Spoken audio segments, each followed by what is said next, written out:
Schedule किया गया, वो भी आदिवासी थे लेकिन उनको शेड्यूल किया गया। जैसे अभी अर्जुन मुंडा, वो तमाड़िया है, वो मैंने आदिवासी सूची में शामिल नहीं थे, शेड्यूल ट्राइब की सूची में, उन्हें हाल ही फिलहाल सूची में शामिल किया गया।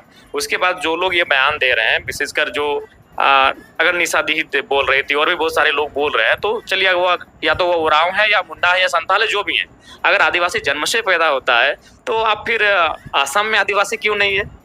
देखिए, इनको लगता है कि वही लोग पढ़ते लिखते हैं, हम लोग तो कुछ जानते नहीं है।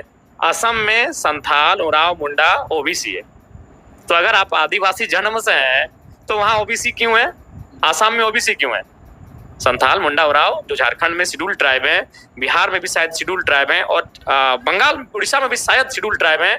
झारखंड में तो खैर कन्फर्म है, हम लोग चूंकि झारखंड के हैं, लेकिन असम में यही समाज जो झारखंड में शेड्यूल ट्राइब है, यानी अनुसूचित जनजाति है, वह असम में ओबीसी है, बैकवर्ड है। तो अगर आदिवासी पैदा होता है, बनाया नहीं जाता है, तो असम में आप आदिवासी क्यों नहीं है? वहाँ पिछड़ा क्यों है, ओबीसी क्यों है?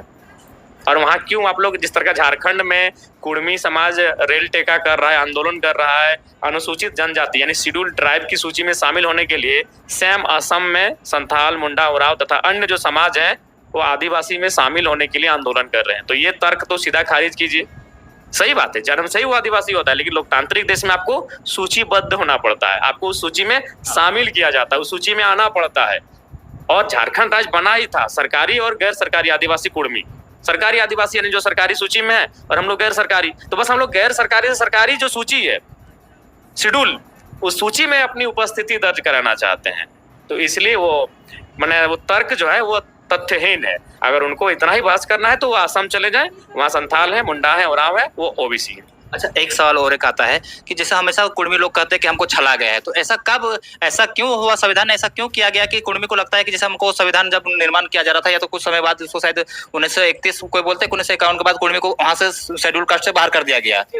उसके लिए आपको भगत सिंह को याद करना होगा। याद कीजिएगा, भगत सिंह कहते थे कि हम कांग्रेस जैसा आजादी चाहती है, हम उस आजादी के पक्षधर नहीं है।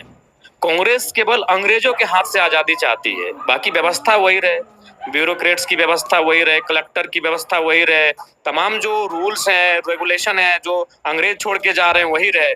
तो भगत सिंह इस चीज को कहते थे कि हम आजादी संपूर्ण चाहते हैं, टोटल फ्रीडम। वो एक नारा देते थे, टोटल, संपूर्ण आजादी, यानी केवल अंग्रेजों से नहीं, व्यवस्थाओं से भी आजादी।